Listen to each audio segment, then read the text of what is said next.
everybody? We are back. My next guest is the host of the O'Reilly Factor on the Fox News Channel. He's also the author of the book, Who's Looking Out for You? Please welcome Bill O'Reilly.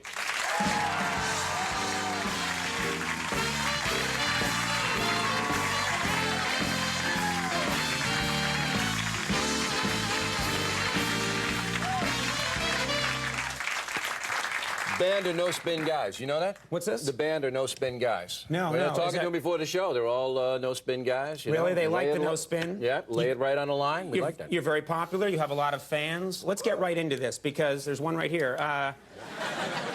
Let's get into this, though. You gave a quote recently, and I thought we should talk about this. You said, late night gab fest, like Late Night with Conan O'Brien, play to the young viewership, which means the mean old Republicans don't have a chance there. What do you mean? First of all, do you really believe that? Yeah, I don't write anything I don't believe. I was basically, the article was running down all the talk show guys. Right. And that in the campaign ahead, the presidential campaign, right. What kind of a role are you and Letterman and Leno and Regis going to play in the campaign? Did you throw Regis in there, too? Because that's an...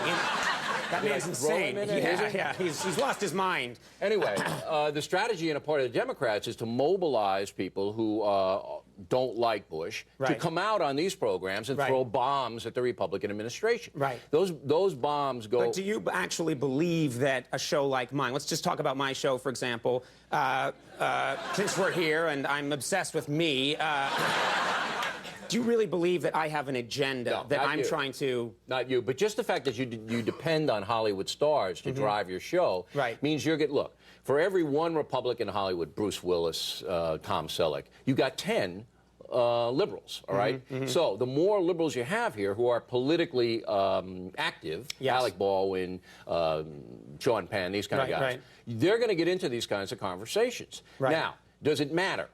To the people who follow politics, no. But to the people who are very casual about it, who don't, they form impressions based upon what they hear on the Conan O'Brien show. But here's the point, but just I want to say this. People actually think you went to Harvard. Yes. You know, we know that. The Harvard School of Driving. I'm always very clear about that. But what I try and, get across is that, and I actually believe this is true of the other shows that are like mine, the comedy shows, and I think I can speak for them, too. We are entertainment shows. True. We are, I'm not on MSNBC or Fox. This is not a forum for political views. This is a show where we have a masturbating bear, as you well know. A dog puppet. Yeah, but the problem is that... The point is... let me get this here. Okay. The problem is that bear is a liberal. It's a liberal bear. He's voted. A conservative bear would never do that on television. All right? Come on. That's not true. A left-wing bear. A lot of conservatives are very repressed, and then they explode with a sexual orgasm occasionally. And you're the fair guy now, right? You're the non-political guy? Exactly. So, no, I actually believe, and I think you would agree with this, that, for example, shows like yours, taking a strong position is more entertaining. It's just more entertaining. It's more entertaining for people to watch you stake out the position that's on the right, and for someone like Al Franken to stake out the left, and it's like professional wrestling. It's entertainment. It's not fun to watch someone say, well, actually, I think I kind of agree that we went into Iraq. I think that was a good idea, but you know what? I'm not crazy. I wish we had a better plan for it. Nobody likes mealy-mouthed people on television or radio. But number one, you're wrong if you think that I'm just a right-wing kind of guy, because I'm not. I take left-wing positions all the time on the environment. I'm against the death penalty, go on and on and on. What about legalizing marijuana? I don't want to legalize. Please, no. No, and You see, this is the younger audience, and... No, wait. But you don't understand. You're not going to hear that on the 700 Club. They're not going to applaud for that. Yes, they are. No, That's not on the 700 Club. It doesn't go along party lines. I don't want to legalize... That gets everybody excited, don't you see? Sorry about my voice. I don't want to legalize marijuana, but I would decriminalize it because I don't want to see you go to prison. And... Let me tell you something, Bill. They are not catching this guy, all right? Yeah. I'm like a cat. I'm the cooker. Here when I'm there. I'm like, what are you talking about, officer? I saw your Jesus thing move. I mean, you're excommunicated. You know that, O'Brien. I mean, come on. They're not up late watching, those people.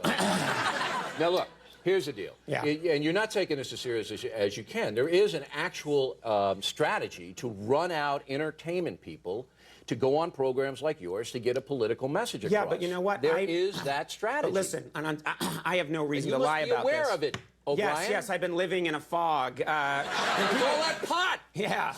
Get off it! When people, and move on to crack. When people come on this show, my main concern is that they're entertaining. That's all I care about. Are we doing okay? I really do. This is going pretty well. I think I've saved it. But no, my point is this, and I mean this. You know, Ann Coulter not too long ago wrote that she really believes that all of us have this agenda. You come out here every night, you're out here for an hour. Absolutely. And you just want it to be funny. Entertaining. You want it to be entertaining. Right. That's what we do. But don't allow yourself to be used, you see? That's the thing. You can't... But listen, by the political. But listen, we have, when we have, say, for example, John McCain was on this show, we didn't talk about political issues. He was very funny. He was witty. He was great. We were not interested in that. I don't even mind if you have the outlaws. Bob Dole. Bob Dole's been here many times. Just balance it out. Balance it out. That's what I'm saying. Here's what I'm saying right now. I would say to anybody, not to anybody, but I would say, if President Bush would want to come on this show, love to have him here. He's the president. Right. I'd treat him with respect. It'd be a great night. I'd want it to be funny. I wouldn't. It's not my job. I've not been elected. I'm not a news official. I would love it if Dick Cheney was on this show. That would be great. That would be good television. It would be fun. It would be my job. You'd have to find Cheney first, though. Yeah, exactly. Well, I found him, actually. Yeah, where is he? I know where he is. Yeah. He has a hole next to Saddam's, actually. It connects. Yeah. They would talk and then go back to their different holes. I want to make sure we get everything in, but I want to show another side of you. Uh-oh. We have nude photos. You wrote a novel. You wrote a novel. It has not come out yet. No, it has been out, but it's going to be re-released. Mel Gibson just bought it for the movies called Those Who Trespass. And I'm told that there are erotic scenes in this novel. You wrote erotic scenes. I did. I had to. I was forced to. And what was it like when Bill O'Reilly sits down at his old typewriter and writes an erotic scene? First thing I did was I went to the library and had the librarian dial up the porn so I could get it in a public library. And, so you're saying right now that you went and you procured porn? Yeah, from the library. I don't care where you got it. Right. You went and got some porn. Then library porn is the same as 7-Eleven porn. Right. There's just a little card you have to put in the back. Then I borrowed some pot from you. I got really wasted. And you know what? Still haven't paid me, by the way, buddy. And then I wrote the scene. But it was a novel, and it was to reflect real life and about the television industry. And there is sex between. You talked about it with you and Al Roker before. Yes. There is sex in the television industry. That wasn't what I had wanted, though, from Al. Not a good choice. I wanted him to hold me afterwards. Well, the book. We don't have enough time, but I think you should come back because we have a lot more to talk about. Right across the street. And the book is called Who's Looking Out for You? Bill O'Reilly. Of course, the show, The O'Reilly Factor, airs weeknights at 8 and 11 on the Fox News Channel. And I'll tell you this, you came on the show, very entertaining, great segment. Love to have you back, and you're welcome. You're welcome here again. Merry Christmas to you. Bill O'Reilly, Patty Loveless coming up. We'll take a break. We'll be right back.